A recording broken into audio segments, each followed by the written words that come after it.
Okay students, let's continue to the equilibrium chemical equilibrium lectures. तो पहला lecture हमने देख लिया टाइप्स ऑफ केमिकल रिएक्शन से related. Now we are moving towards the next lecture. तो पहले हम बात कर लेते हैं किसकी कि हमने जब बात करनी है इक्विलिब्रियम की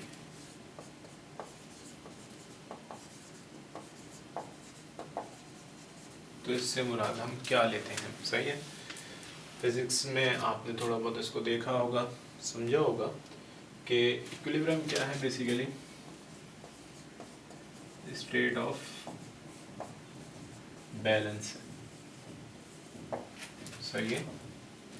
या एक ऐसी कंडीशन है जिसमें तमाम फोर्सेस का जो नेट इफेक्ट है वो क्या होगा, ज़ीरो होगा. सही है. जैसे अब यहाँ पर अगर एक आपने फिजिक्स में ही देखा होगा कि बुक अगर एक रेस्ट की पोजीशन में है तो पता है कि वो डाउनवर्ड डायरेक्शन में एक फोर्स लगाएगी अपने वेट, तो उसके ऊपर एक रिएक्शन भी अप्लाई हो रहा है. सही है. बट इस टाइप के इक्विलिब्रियम को कहते हैं आप क्या, स्टैटिक इक्विलिब्रियम. सही है. जहाँ पर कोई मूवमेंट आपको शो ना हो रही हो. बट यहाँ पर आपके क्या है कि अगर चीज़ें मूव कर रही हों और फिर भी एक इक्विलिब्रियम, एक बैलेंस मौजूद हो तो उसको आप क्या कहेंगे, डायनामिक इक्विलिब्रियम कहेंगे. सही है. अब यहाँ पर हम बात करेंगे केमिकल इक्विलिब्रियम की. सही है.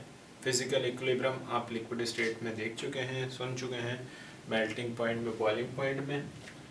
अब बात करेंगे हम केमिकल रिएक्शन से रिलेटेड इक्विलिब्रियम की. सही है. तो अब आगे इसके फर्दर प्रोसीड करने से पहले आपको एक चीज़ के बारे में और मालूम होना चाहिए, वो है रेट ऑफ केमिकल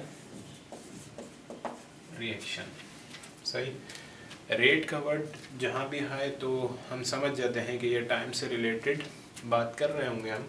तो जब आप केमिकल रिएक्शन के हम बात करें तो अगर हम रिवर्सिबल को छोड़ के इरिवर्सिबल एक जनरल रिएक्शन हम कंसिडर कर रहे हैं कि रिएक्टेंट प्रोडक्ट में कन्वर्ट हो रहा है, तो जैसे जैसे टाइम गुजरता जाएगा the amount of reactants will go on decreasing while the amounts of product will go on increasing. सही है.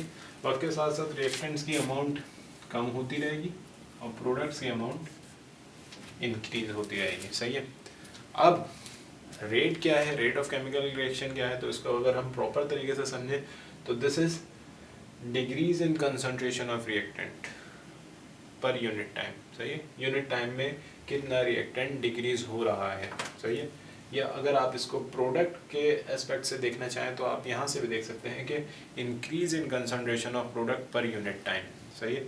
अब यूनिट टाइम का मतलब मैंने पहले भी आपको बताया है कि यूनिट से मुराद यहाँ पर यह है कि आप 1 सेकेंड भी ले सकते हैं, 1 मिनट भी ले सकते हैं, 1 आवर भी ले सकते हैं, 1 डे भी ले सकते हैं, 1 वीक भी ले सकते हैं.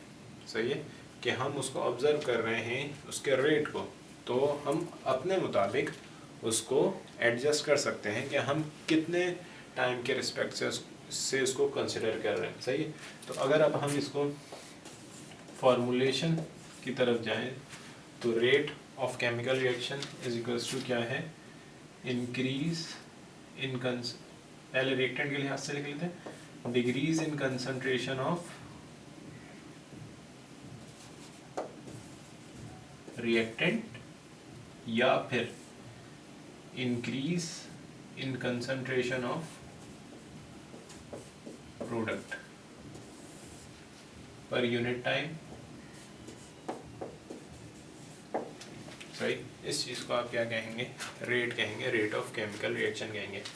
बट इन दोनों के लिए हम एक कॉमन वर्ड यूज़ कर सकते हैं. सही है. इंक्रीज और डिक्रीज के बजाय हम कह दें भाई change in concentration. Change in concentration किस किस की, या तो रिएक्टेंट की भाई या फिर product. Change in concentration of reactant और प्रोडक्ट, और यहाँ पर time taken for the change.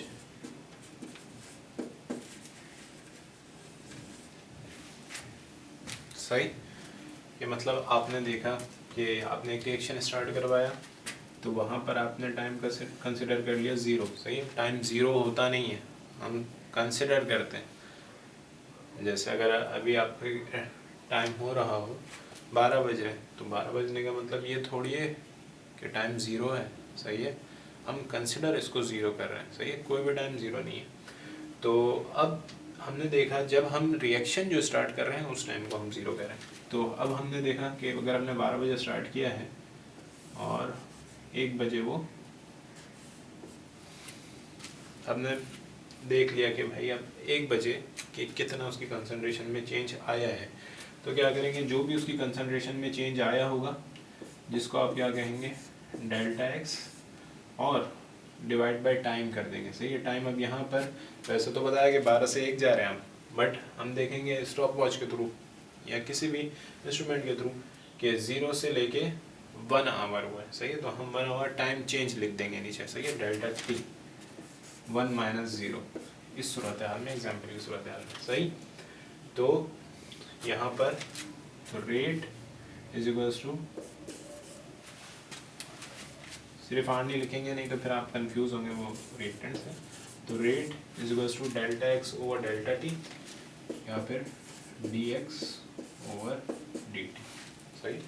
दोनों जो आप चीज़ें हैं वो चेंज के लिए इस्तेमाल करते हैं, डेल्टा एक्स भी चेंज के लिए और डेल्टा टी भी जो आप इस्तेमाल, डेल्टा का जो सिंबल है बस वो आप चेंज के लिए इस्तेमाल करते हैं। आप जानते हैं ये डी का सिंबल भी हम इस्तेमाल करते हैं, सही है। या डी को भी हम ऐसा चेंज ऑफ ऐसा सिंबल ऑफ चेंज इस्तेमाल करते हैं, सही। चला यहीं तक क्लियर, फिर हम इसको आगे कंटिन्यू करेंगे।